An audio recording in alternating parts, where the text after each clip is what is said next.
Buongiorno a tutti e bentornati a Liberamente, variazioni e scorribande qui su Radio Libertà. Allora sono settimane difficili per i progressisti nostrani, perché vedono cadere ad uno i loro principali totem di riferimento, che poi sono le peggiori entità oscurantiste, diciamo, della contemporaneità, perché questo è il paradosso in cui è ormai intrappolato il cosiddetto progressismo, cioè si è capovolto nel suo contrario. E quindi accade alle povere anime belle che avevano appena finito di struggersi per i danni molto pesanti e risolutivi inflitti in particolare dal bombardamento americano al programma nucleare dei loro beniamini ayatollah, con cui loro hanno promosso e caldeggiato per lustri accordi che hanno fatto solo gli interessi degli ayatollah, che sull'onda di questo, diciamo, lassismo dialogante, che era in buona fede sicuramente caduto nella trappola della dissimulazione del regime islamista, stava portando il regime islamista stesso a 1 centimetro da avere la bomba atomica. E per fortuna Donald Trump ha impedito che quest'ultimo passo venisse compiuto, e ha impedito che un'entità nazi-islamista che vuole cancellare lo Stato di ebrei avesse l'atomica. Commento medio del progressista nostrano, ricordate, era l'attacco, l'escalation di Israele contro l'Iran, l'attacco inaccettabile unilaterale contro il regime, il Trump guerrafondaio addirittura, anche se mezz'ora prima lo accusavano di essere isolazionista. Quindi tutta questa bolla di contraddizioni che di fatto si struggeva per gli ayatollah in difficoltà, e oggi i progressisti devono mettere a referto la debacle di un altro loro movimento di riferimento, cioè dei galantuomini di Hamas, che secondo quanto ha detto un comandante del gruppo islamista alla BBC, in cambio ovviamente dell'anonimato, cioè del fatto di continuare ad avere una speranza di vita su questa terra, ebbene questo comandante ha detto che Hamas ha perso il controllo sull'80% della striscia di Gaza, e ha aggiunto: la striscia di Gaza è ormai persa, che sarebbe un'ottima notizia non solo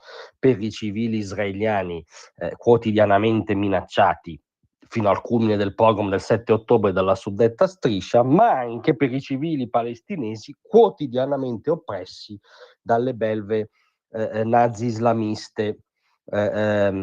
Questo è il bilancio che avrebbe fatto questo comandante con la BBC, che ha fatto.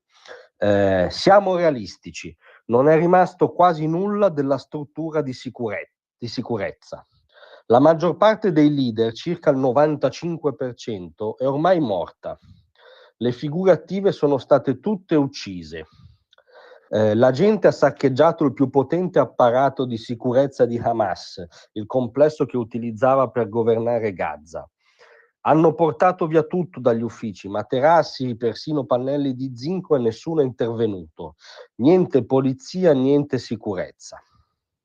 Poi ci sono le cifre: il gruppo terroristico ha perso almeno 20.000 uomini sotto gli attacchi dell'esercito israeliano.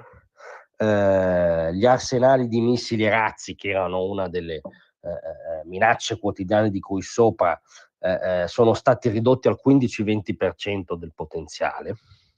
E i terroristi sarebbero pigiati, schiacciati sottoterra, peraltro nel 20% della striscia, con anche l'apparato dei tunnel ormai ampiamente destrutturato. Tutto questo è ovviamente un'ottima notizia per qualunque uomo libero e compus sui, e peraltro per qualunque progressista vero che non abbia rinunciato al senso delle parole. Tutto questo dimostra anche che la guerra di reazione dello Stato di Israele al pogrom anti-ebraico non solo rientrava nei crismi di una guerra giusta, ma è stata una guerra efficace, perché che Hamas sia ridotta al lumicino è figlio dell'iniziativa israeliana, ed è oggettivamente un'ottima notizia, nel senso che sarebbe come dire che le SS sono ridotte al lumicino, perché quello incarnano oggi, mutatis mutandis, gli sgherri nazi islamisti. Quindi, come dire, se i progressisti nostrani fossero lucidi, sarebbero i primi oggi a festeggiare, invece vedrete che anche oggi se la prenderanno con Israele. La morale del fatto che Hamas sta perdendo a Gaza e sta perdendo Gaza, è che la guerra di Israele era giusta, è stata efficace e che indubbiamente è ora di provare a tessere la tela, è ora di portare il fondo, il negoziato, che guarda caso è proprio quello che sta facendo l'incubo di tutti i progressisti, e cioè Mr. Donald Trump. Grazie a tutti, vi aspetto stasera alle 18. Tra un manifesto e lo